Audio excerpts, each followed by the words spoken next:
C'est le grand entretien de ce Smart Impact, 26 minutes avec une personnalité qui compte dans notre économie. Je reçois aujourd'hui Ludovic Duplessis, bonjour. Bonjour, merci de me recevoir. Bienvenue, vous êtes le président de la maison de champagne Telmont que vous avez racheté en octobre 2020, c'est ça, avec la société Rémy Cointreau. Avec le groupe Rémy Cointreau, Avec le groupe qui Rémy est Cointreau. actionnaire majoritaire aujourd'hui. Il y avait des critères avant de choisir une maison de champagne comme celle-là? En fait, l'histoire, c'est une histoire d'hommes et de femmes, comme toujours, hein. Moi, j'ai eu la chance de travailler pour le groupe LVMH pendant 10 ans, sur des marques comme Moët et Chandon, Dom Pérignon. Et ensuite, je suis parti dans le groupe Rémy Cointreau pour m'occuper d'un cognac qui s'appelle Louis XIII. Et puis, il y a 5 ans, 6 ans, je me suis dit, en fait, qu'est-ce que je veux faire de ma vie? Donc, j'ai pris mon petit vélo et je suis parti en Champagne. Donc, un petit vélo pliable que j'ai mis dans le train. Hop, j'arrive en Champagne et je visite 20-30 maisons. Je me suis dit, j'adorerais retourner dans le Champagne et avoir ce côté d'entrepreneur et faire un business qui fasse du sens. Voilà, savoir pourquoi me lever le matin. Et donc, je pars en Champagne et donc je visite ces maisons de Champagne. Et je me suis toujours dit qu'on allait y aller si la maison cochait 4 cases. Un, fallait que l'histoire soit extraordinaire. Cette maison Telmont est née en 1912 suite aux révolutions champenoises. Je ne sais pas si vous connaissez un petit peu l'histoire, mais c'est une grande révolution. La cavalerie française a été envoyée pour calmer les petits vignerons. Enfin, superbe histoire. Donc, elle est née en 1912. Ensuite, la deuxième box qu'il fallait cocher, c'était le fait que ce soit encore un business de famille. C'était important que la famille soit toujours présente. Toujours là, ouais. Troisièmement, il fallait que les vins me plaisent, bien entendu. Les 3 premières cases, vous en trouvez des maisons de champagne. Elles ne sont pas forcément à vendre, mais vous en trouvez. Et la 4e était mission impossible. Je voulais une maison de champagne qui avait commencé la conversion en agriculture biologique. Et là, vous perdez tout le monde, parce qu'il n'y a que 5% de la champagne qui est bio. Il y a 5-6 ans, quand vous vous lancez dans cette démarche, il y a quasiment personne sur ce... Il y a 5-6% de toute la champagne qui est bio. Donc cette et maison, c'était le cas chez Telmont. elle avait commencé sa conversion, elle avait commencé sa mutation, donc il y avait cette philosophie d'aller vers l'agriculture biologique au départ. Parce que vous ne vouliez pas être obligé de commencer par convaincre sur ce terrain-là, c'est ça? En fait, il fallait avoir des personnes qui sont déjà dans la même philosophie que vous. Sinon, ça ne peut pas marcher. Et donc, cette maison cochait les 4 cases. Donc, j'ai présenté le projet au groupe Rémy Cointreau, qui a décidé d'y aller. Voilà, parce que l'objectif, la mission de départ, c'est comment essayer de faire le meilleur de la Champagne sans aucun compromis environnemental, en étant radical. Et ça veut dire quoi? Alors, on va détailler tout ça. Il y a un engagement qui se manifeste par un projet In Nomine Terrae, au nom de la terre. Au nom de la terre, Donc ça, c'est ce qui symbolise, on va dire, cette stratégie environnementale de la maison Telmont. Alors, on lui a donné un nom, on l'a baptisé, au nom de la terre, et c'est engageant, hein. Engageant au nom de la terre. Et donc, si vous voulez, il y a 2 jambes. La première, c'est tout part du sol, tout part de la terre. Le vin est bon. Si la terre est belle. Si la terre est belle. On avait prévu cette citation. Le vin est bon si la terre est belle. Ça y est, effectivement, commence à résonner. Mais oui, c'est bien que vous l'utilisiez régulièrement. Et c'est tellement vrai. Donc ça part de là. Et donc, en fait, si vous voulez, il y a toute une démarche aujourd'hui en Champagne qui est à saluer de biodiversité. On plante des arbres, il y a les couverts végétaux. Et donc, de plus en plus. Et le CIVC, qui est le comité interprofessionnel des vins de Champagne, fait un travail extraordinaire pour fédérer tout le monde. Et donc, il y a une vraie montée, j'ai envie de dire, de cette biodiversité en Champagne. Ce qu'on nous dit sur Telmont, c'est que en fait, il faut aller à l'étape d'après, qui est l'agriculture biologique. Ça veut dire quoi? C'est pas un gros mot, l'agriculture biologique. Ça veut juste dire qu'on n'utilise pas d'herbicides et de pesticides de synthèse, et enfin de chimie de synthèse. Ça veut juste dire ça. Sauf qu'aujourd'hui, dans l'univers de la viticulture en général et du champagne en particulier, il y en a quand même beaucoup en fait, de ces intrants. Aujourd'hui, il y a beaucoup d'intrants. Moi, mon but n'est pas, et surtout pas de pointer du doigt une agriculture conventionnelle. Mais c'est un modèle plus que centenaire, si vous voulez. Oui, et donc, c'est jamais facile de faire un modèle. En fait, on retourne à ce qu'on faisait avant la guerre mondiale. En fait, voilà, on n'utilise pas de chimie de synthèse. Et donc, en fait, c'est comment travailler la terre en essayant de diminuer au maximum tous les intrants et d'être de façon très très naturelle. Et donc en fait, l'idée c'est d'être régénératif. C'est le grand mot que tout le monde utilise. Oui, mais agriculture régénérative. Et nous on dit en fait, est-ce qu'on peut vraiment être régénératif si on n'est pas bio, si on continue l'herbicide et la chimie de synthèse? Donc en fait, il y a un mouvement qui vient des États-Unis qui s'appelle ROC, Regenerative Organic Certification. Et donc, c'est la combinaison du régénératif et de l'organique. D'accord. L'idée, c'est pas d'opposer les deux, c'est de rassembler, et on peut être régénératif et organique. Et Donc- ça vient de Patagonia, Chouinard aux États-Unis, Ouais. et c'est superbe. Et Ouais. donc, on a tenu chez Telmont le premier forum en Europe sur ces notions de rock, et donc ça y est, on avance dans cette certification. Mais ça veut dire que là, aujourd'hui, vos vignes, elles sont bio, elles sont à 100% bio, Alors- pas encore, vous en êtes où? Alors nous, c'est une très bonne question. C'est le business model champenois classique, savoir qu'on a en gros 30% des vignes, des raisins qui viennent de nos vignes, Ouais. et 70% qui sont achetés à des partenaires vignerons, D'accord. qui sont là depuis des années, des décennies. Voilà. Donc chez nous, maintenant, on est à peu près à 95% en agriculture biologique. D'accord. Et donc, on va aller vers le dernier step. Vous allez y arriver. Voilà. On avait dit, tout ce que je vous dis aujourd'hui, on l'a annoncé en 2021. Donc là, on est en 2025, donc on voit les résultats. D'accord. Et donc, on avait dit en 2021 qu'on serait 100% en 2025 sur nos vignes, on y est à 95%, Ok. et que nos partenaires vignerons, ce serait 100% en 2031. Donc ça suppose un accompagnement, si je comprends bien. Ça se fait pas d'un claquement de doigts. Ah non. Et donc aujourd'hui, pour répondre à votre question, on est à 70%. Déjà, on était à 30% il y a 5 ans, D'accord. on est à 70%, et on va y aller vers le 100%. On va y aller. Alors, Pourquoi c'est long? Ça demande. Alors, c'est long Parce que c'est la terre, parce que c'est les saisons, voilà. parce que etc. Parce que déjà, il faut avoir une philosophie, il faut avoir envie d'y aller. Ouais. C'est plus de travail, donc il faut avoir envie d'y aller. Donc ça demande un accompagnement. On a un groupe aujourd'hui avec tous nos vignerons où on discute, si vous voulez, on échange sur la façon de faire, sur la technique. Et ensuite, on accompagne tous nos vignerons en les payant plus cher. On paye aujourd'hui le raisin agriculture biologique 30% plus cher. Donc il y a deux façons d'accompagner vos partenaires vignerons. Il y a première façon indispensable, c'est de l'éducation, c'est de l'échange, de la technique. Et deuxième, c'est l'accompagnement financier.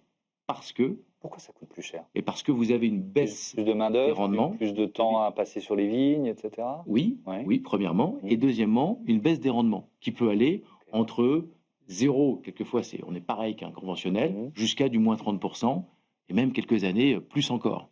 Donc en fait, on paye le raisin plus cher en agriculture biologique pour ça. Et il faut savoir le faire. En fait, la Champagne, pour nous, on est dans l'industrie du luxe. Et donc, on se doit d'avoir aucun compromis là-dessus.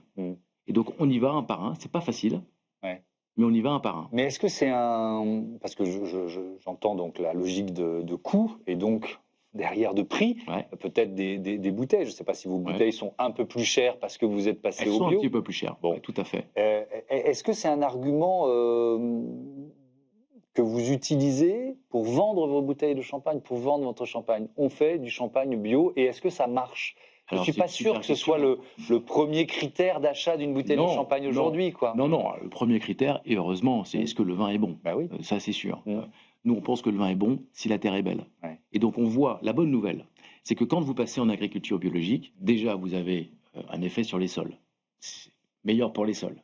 Qu'est-ce qui change? C'est meilleur, vous avez un vrai retour à la biodiversité. Et donc, vous avez plus de bio pour plus de biodiversité. C'est souvent ça que nous, on essaye d'apporter. Donc, vous voyez ces sols qui sont vivants. Et la bonne nouvelle, c'est que ça se retrouve dans le vin. Et en fait, vous avez un effet bénéfique de l'agriculture biologique sur le vin lui-même. Vous ressentez dans le vin l'énergie du sol, la vitalité du terroir. Ça se ressent. Vous avez un vin qui va être plein d'énergie, plein de vie. Et je vous dis pas que le bio est meilleur, c'est très subjectif. Vous aimez ça. Mais par contre, vous allez retrouver un vin qui est vivant. Et ça en bouche. Ça veut dire que vous pouvez à l'aveugle faire la différence entre un champagne bio et non bio? Moi, j'ai aujourd'hui, comme on est en conversion, j'ai encore du vin non bio, parce qu'on a hérité de ça. Et voilà, on a des millions de bouteilles qui dorment aujourd'hui dans les caves. Donc j'en ai encore une partie qui est non bio, et j'ai un vin qui est bio, et vous faites la différence, mais à l'aveugle, mais sans aucun problème. Encore une fois, je dis pas qu'il est meilleur, parce que le goût est subjectif. Allez, je vais raconter ma vie.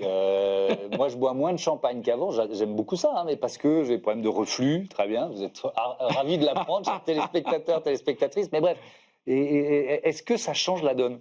J'aime bien parce que vous êtes dans la totale transparence et nous, et c'est la philosophie de Telmont. Avec ça. Donc, est-ce qu'un champagne bio, c'est plus facile à boire pour quelqu'un qui a, par exemple... Je dirais pas que c'est plus facile à boire. Après, vous avez différents types de champagne. La signature du champagne Telmont, c'est quoi? C'est des bulles qui sont très très fines.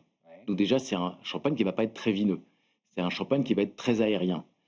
C'est un champagne qui va avoir beaucoup de complexité, de maturité, mais très aérien. Ça, c'est très important pour nous avec des petites bulles. Très peu dosé en sucre et avec une très belle longueur en bouche. Et donc voilà, après vous avez des champagnes qui vont être peut-être plus lourds, plus vineux, c'est un choix. C'est un choix du chef de cave, c'est un choix de la maison d'avoir des styles de vin qui sont différents. Et donc, est-ce qu'il est plus facile à boire? Ça dépend, vous, de ce que vous recherchez. Est-ce que vous voulez un vin plus lourd, plus rassasiant, ou un vin plus aérien? Par contre, effectivement, chez Telmont, vous avez des vins qui sont très légèrement dosés en sucre. Et donc ça, c'est très appréciable et ça se ressent. Et il y a quoi? Il y a la question des sulfites? Sulfites, bien sûr. Alors les vins bio sont moins sulfités que les autres vins. Vous avez moins de sulfites aussi dans un vin en agriculture biologique. Donc ça peut jouer aussi. Bon bref, il va falloir que je réessaye. Alors il y a un certain nombre de décisions qui ont été prises comme ça dans cette logique environnementale, dans ce programme-là, au nom de la terre. Par exemple...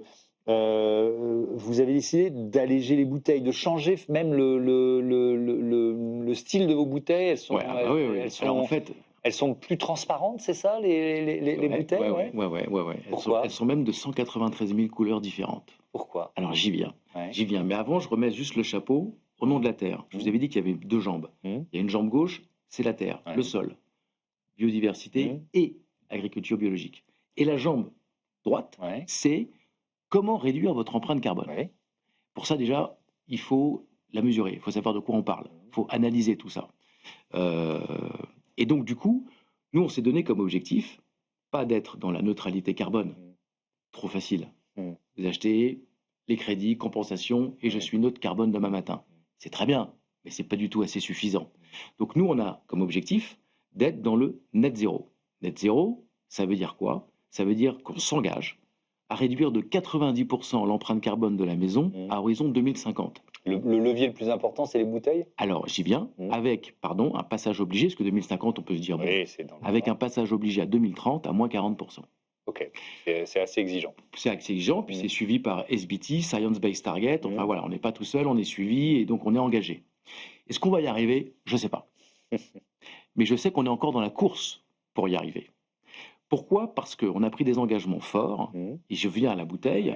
Un des engagements, c'est que la bouteille de champagne, elle est plus lourde que les autres bouteilles parce que vous avez plus de 2 fois la pression d'un pneu de voiture dans une bouteille. Donc vous avez besoin d'avoir un verre qui est épais, qui est plus épais, pour pas qu'elle casse.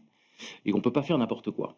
Donc on a fait différentes choses. Et cette bouteille-là, c'est à peu près 30% de l'empreinte carbone de la maison. C'est ce que j'avais retenu d'autres entretiens sur le vin. Donc, donc il faut prendre le taureau par les cornes. Donc ce qu'on a fait, c'est que on avait des bouteilles qui étaient comme ça. C'est beau, mais c'est très lourd. Celles-là, elles font à peu près entre 900 grammes et 1 kg. Donc nous, chez Telmont, on a dit, on n'a pas besoin, il n'y a pas d'effet bénéfique sur le vin à avoir cette forme-là. Donc on a arrêté ça et on est parti sur la bouteille classique champenoise, la standard champenoise, qui pèse 835 grammes. Ok ? Et donc, on a été voir Veralia et on leur a demandé, est-ce qu'il y a moyen de diminuer le poids de cette bouteille? Ils nous ont dit, écoutez, on regarde, on va essayer de tenter celle à 800 grammes. Innovation qui a l'air petite, mais innovation majeure, de réduire de 35 grammes, sans que la bouteille ne casse dans les caves. Qu'elle reste efficace. Donc en 2021, on a commencé les premiers tests, 3000 bouteilles, 30 000 bouteilles, voilà. Et aujourd'hui, on a annoncé récemment que la bouteille passe tous les tests, elle ne casse pas. Et donc toute la production Telmont est maintenant sur une bouteille à 800 grammes. On a juste enlevé un petit peu de verre sur les épaules. Voilà. Et là, vous passez de 800 à 835 à 800 grammes. Et donc, elles sont de toutes les couleurs, ces bouteilles? Alors oui, elles sont. Donc ça c'est la première chose qu'on a faite. La deuxième chose, la troisième chose qu'on a fait, donc on a arrêté, ce format-là. On a passé de la 835 à la 800 grammes, ce qui va devenir, je pense, demain, la standard champenoise, parce qu'il n'y a pas d'exclusivité sur Veralia ouvert, bien entendu. Et donc, imaginez si 300 millions de bouteilles passent de 835, certaines de 900 à kilo à 800. C'est un vrai mouvement. La dernière fois que la bouteille de champagne, on avait diminué le poids, c'était en 2011. Donc c'est une innovation majeure. Ensuite, on a arrêté les bouteilles transparentes parce qu'elles sont issues à 0% de verre recyclé. Alors c'est beau pour le rosé, le blanc, on voit le liquide, le vin. Mais en fait, c'est une hérésie écologique, sachant que la bouteille verte, classique champenoise, elle est issue à 87% de verre recyclé. Donc, exit les bouteilles transparentes, toutes les bouteilles sont en verre. Et ensuite, on s'est rendu compte qu'en fait, quand le manufacteur de verre passait d'une couleur, vous avez une maison de champagne, vous voulez ce verre-là, et une autre maison veut ce verre-là, et ben il y a 193 000 bouteilles, et donc nous on a dit on prend tout. Donc il y a des petites nuances de couleurs. Et on l'a baptisé 193 000 Shades of Green, nuances de vert, et donc toutes les bouteilles Telmont vont avoir une petite couleur différente, mais c'est pas grave. Ce qui est important, c'est le vin. Donc voilà, tout ça permet sur la bouteille, qui fait à peu près 30% de l'empreinte carbone de la maison, de réduire et d'essayer d'être demain à net zéro. Est-ce que vous... Alors après, il y a la question du transport. Alors, c'est aussi un levier important. Vous voulez rajouter quelque chose avant? Allez-y. Pardon, parce que c'est super important. Il faut tout regarder. Si on veut arriver à faire ce net zéro, il faut tout regarder. Et donc, du coup, il y a l'histoire du packaging quand même. Il y a l'histoire, et on est en fête de Noël qui arrive, il y a l'histoire des éditions limitées par un designer, les coffrets cadeaux et tout.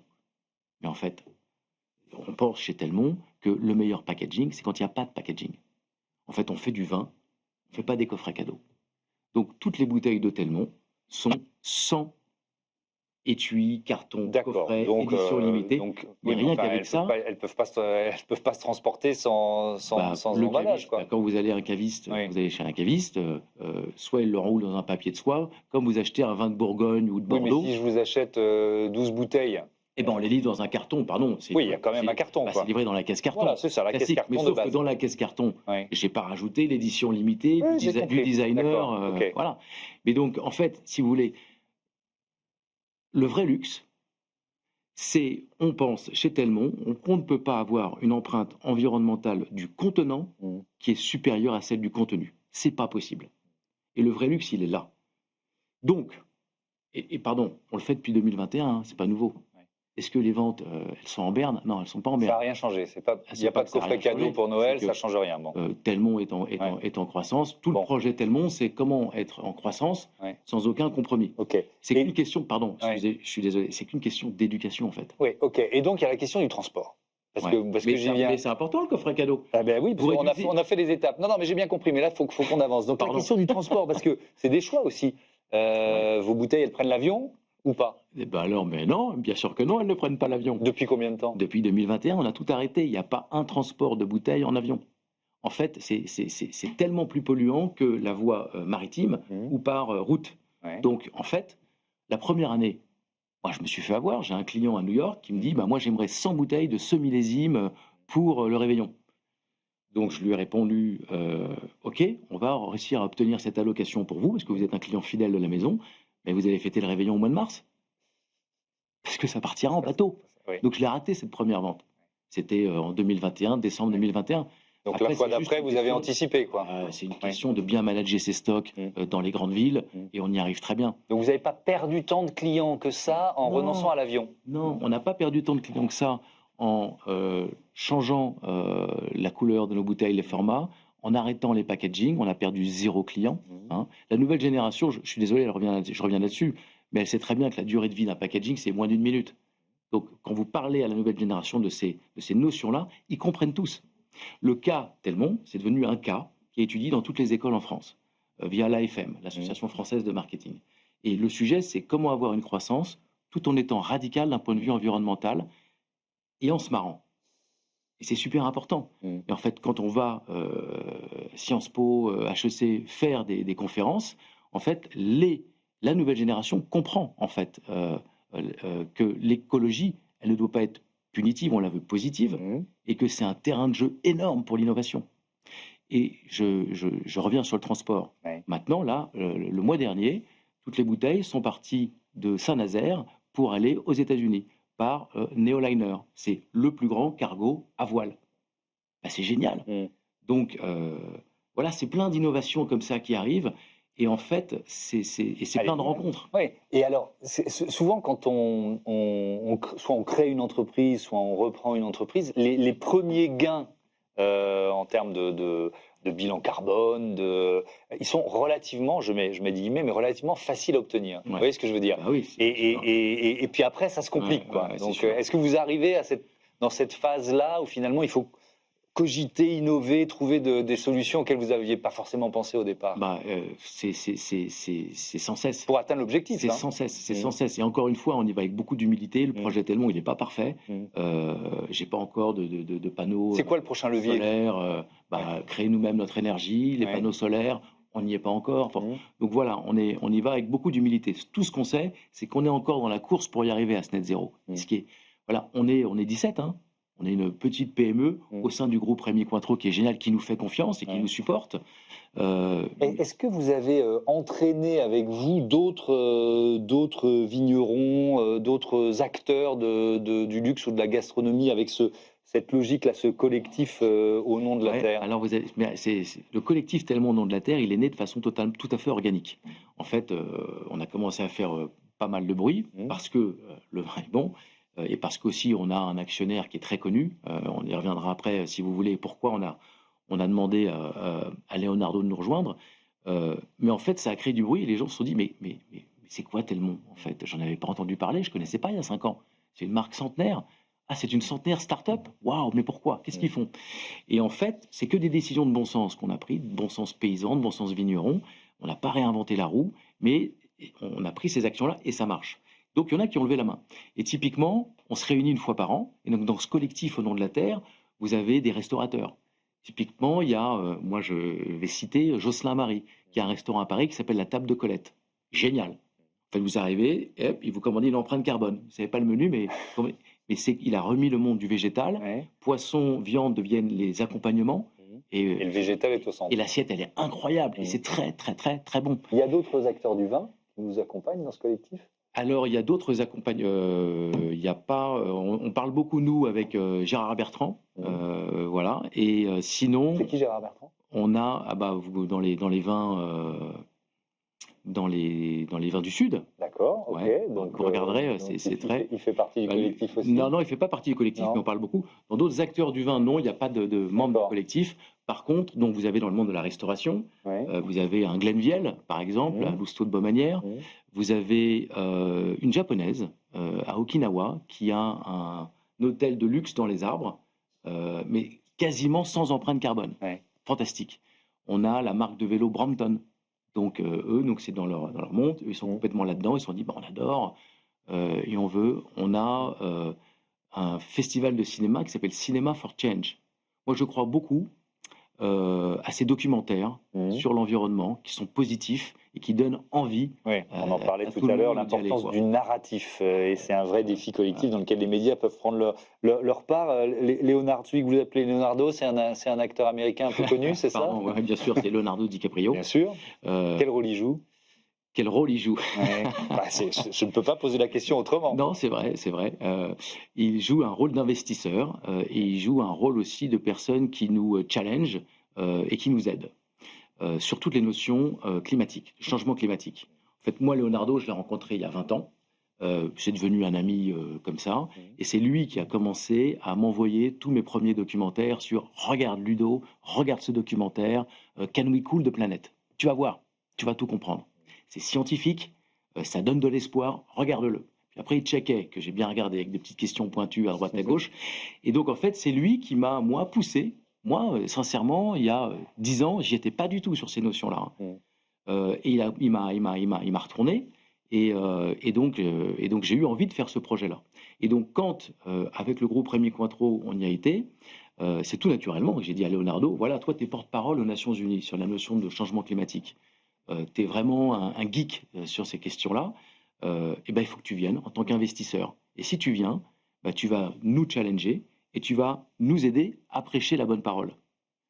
Et donc le fait qu'un Leonardo, effectivement, soit derrière et amène sa voix sur ces questions environnementales sur Telmont, nous challenger en nous disant à quel moment exactement vous serez 100% en agriculture biologique, pourquoi il y a des bénéfices de l'agriculture biologique sur le vin. Tout ça, ça fait que ça aide.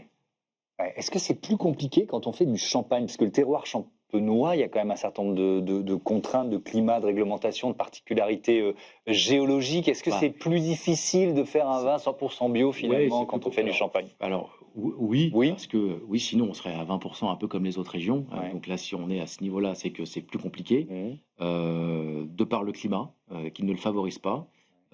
Après, ce qu'il ne faut pas oublier en Champagne, c'est qu'on a cette possibilité, on a la réserve climatique. Savoir que des années où vous faites, voilà, vous pouvez mettre un peu de raisin de côté s'il y a des très très belles récoltes. Ouais. Et donc, quand il y a des années catastrophiques, vous avez le droit de prendre dans cette réserve pour faire votre vin. Parce que la Champagne, c'est un vin d'assemblage. Oui. Différentes années, différents terroirs.